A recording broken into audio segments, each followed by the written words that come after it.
Hello बच्चों, चलिए प्रश्न को पढ़ते। इसमें लिखा है एक रास्ता एबीसी तथा सीडीई भागों से बना है। ये दोनों भाग जो है वृत्ताकार चाप के रूप में है, जो अपने अपने केंद्र पर 90 डिग्री का कोण बनाते हैं तथा सी पर सुचारू रूप से जुड़े हैं। तो एक साइकिल जिसका सवार सहित द्रव्यमान 100 ग्राम है, इस रास्ते पर 18 किलोमीटर प्रति घंटे की एक समान चाल से चलती है। जब साइकिल सी, जो जोड़ सी है, उसके ठीक पहले और या ठीक बाद में होती है, तो उन समयों पर सड़क द्वारा इस पर लगते अभिलंब बलों के मान बताएं। तो बच्चों, ये हमारा सी बिंदु है, जब सी के ठीक पहले है और जब सी के ठीक बाद है, तो उस समय कितना अभिलंब बल सड़क पर लग रहा है बच्चों, ये हमें बताना है। तो चलिए बच्चों, इस प्रश्न की मूल अवधारणा को हम देख लेते हैं बच्चों। तो इस प्रश्न की मूल अवधारणा में हम ये देख लेते हैं कि कोई वस्तु इस प्रकार से अगर वृत्ताकार पथ पर बच्चों गति कर रही है, तो बच्चों वृत्ताकार पथ पर गति करने के लिए उसे अभिलंब बल की अभिकेंद्र बल की बच्चों आवश्यकता होती है। इस प्रकार से वृत्तीय पथ पर गति करने के लिए ये अभिकेंद्र बल की दिशा जो है उसके वेग की दिशा के अभिलंबवत होती है बच्चों।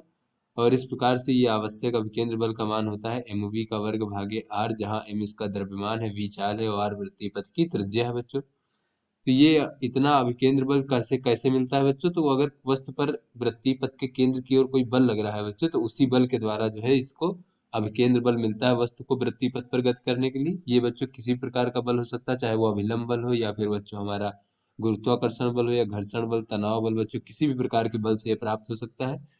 तो चलिए बच्चों, अपने प्रश्न को हल करते हैं। तो यहाँ पर बच्चों कहा जा रहा है कि हमें दो स्थितियों में बच्चों सड़क द्वारा साइकिल पर लगाए जाने वाले अभिलंब बल का मान बताना है। एक जब सी से ठीक पहले हो और जब सी के ठीक बाद हो। तो यहाँ पर बच्चों देख लेते हैं पहली स्थिति की सी के ठीक पहले जब है हमारा सवाल ठीक पहले। तो बच्चों यहाँ से हमें दिख रहा है जब ये सी के ठीक पहले होगा बच्चों यहाँ पर, तो क्या होगा ऐसी स्थिति में बच्चों? ये हमारा जो है साइकिल जो है इस पथ पर चल रही होगी, ए बी सी बच्चों पथ पर चल रही होगी।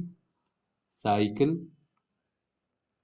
ए बी सी वृत्ताकार पथ पर चलती है सी के ठीक पहले। तो ऐसी स्थिति में बच्चों यहाँ पर गुरुत्वाकर्षण बल ऊर्ध्वाधर नीचे की ओर लगेगा बच्चों mg। और यहाँ पर बच्चों mg का एक घटक इस प्रकार से बच्चों लगेगा इसके केंद्र की ओर बच्चों, वृत्तीय पथ के केंद्र की ओर, जो कि होगा बच्चों mg। और काश बच्चों ये कोण कितना होगा बच्चों? तो ये कोण अगर हम देखें तो ये पूरा कोण 90 डिग्री है बच्चों, तो ये कोण हमारा 45 डिग्री होगा, तो ये कोण भी 45 डिग्री होगा। तो यहाँ से बच्चों एम जी कॉस 45 डिग्री इस प्रकार से होगा। और बच्चों इस समय सड़क के द्वारा इस प्रकार से लगाया जाने वाला जो अभिलंब बल है बच्चों, उसे हम एन मान लेते हैं इस प्रकार से। तो यहाँ पर बच्चों जब ए बी सी वृत्ताकार पथ पर चलती है बच्चों, तो इसमें जो आवश्यक अभिकेंद्र बल है बच्चों, वो इसके केंद्र की ओर जो ये बल लग रहा है एम जी कॉस 45 डिग्री, इसके द्वारा प्राप्त होगा। तो बच्चों केंद्र की ओर जो हमारा परिणामी बल है वो कितना हो जाएगा? वो हो जाएगा एम जी कॉस 45 डिग्री। और बच्चों ये जो हमारा अभिलंब बल है बच्चों, ये हमारा केंद्र के विपरीत दिशा में लग रहा है, तो इसे हम घटा देंगे तो केंद्र की ओर परिणामी बल ये हमें प्राप्त हो जाएगा। और ये केंद्र की ओर लगने वाला परिणामी बल जो है ये आवश्यक अभिकेंद्र बल के बराबर होगा बच्चों, mv का वर्ग भागे r। r क्या है बच्चों? इस वृत्तीय पथ की त्रिज्या है इस प्रकार से वृत्ताकार चाप की। तो यहाँ से बच्चों अगर हम देखें तो ये n का मान हमें प्राप्त हो जाएगा mg। और cos 45 डिग्री का मान होता है बच्चों 1/वर्गमूल 2। बच्चों ये mg भागे वर्गमूल 2 हो जाएगा। और ऋण बच्चों mv का वर्ग भागे r इस प्रकार से। तो बच्चों ये हमारा अभिलंब बल का मान हो जाएगा बच्चों सड़क द्वारा। तो यहाँ पर बच्चों अगर हम द्रव्यमान और ये सब मान रख दें बच्चों, तो ये n का मान हमें प्राप्त हो जाएगा बच्चों। यहाँ से m का मान बच्चों 100 ग्राम दिया गया है, तो इसे हम 0.1 किलोग्राम कह सकते हैं।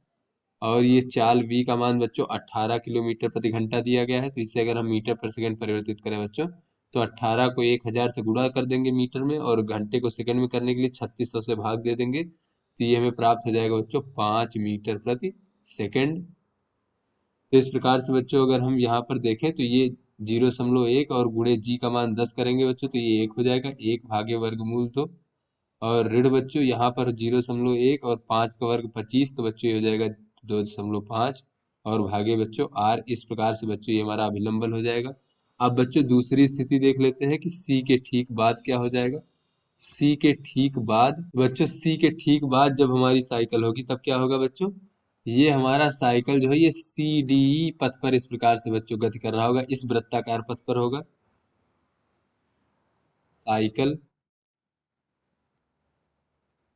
सी डी ई वृत्ताकार पथ पर चलेगी। तो ये वृत्ताकार पथ का बच्चों केंद्र ऊपर की ओर इस प्रकार से, तो केंद्र की ओर इसे अभिकेंद्र बल की आवश्यकता होगी वृत्तीय पथ पर चलने के लिए, तो केंद्र की ओर बच्चों ये अभिलंब बल लग रहा है सड़क के द्वारा। और बच्चों ये mg cos 45 डिग्री केंद्र से बाहर की ओर लग रहा है बच्चों, तो केंद्र की ओर परिणामी बल हो जाएगा n ऋण mg cos 45 डिग्री। तो बच्चों ये हो जाएगा mg भागे वर्गमूल, तो ये हमारा बराबर हो जाएगा आवश्यक अभिकेंद्र बल के बच्चों। तो यहाँ से n का मान हो जाएगा mg भागे वर्गमूल 2 धन mv का वर्ग भागे r, इस प्रकार से बच्चों। तो ये हमारा सड़क द्वारा लगाया जाने वाला अभिलंब बल का मान हो जाएगा। तो यहाँ से बच्चों अगर हम सभी का मान रख दें तो बच्चों ये n बराबर हो जाएगा बच्चों यहाँ से 1 भागे वर्गमूल 2 और धन बच्चों 2.5 भागे r, इस प्रकार से। तो आशा करते हैं ये आपको समझ में आ गया होगा। धन्यवाद।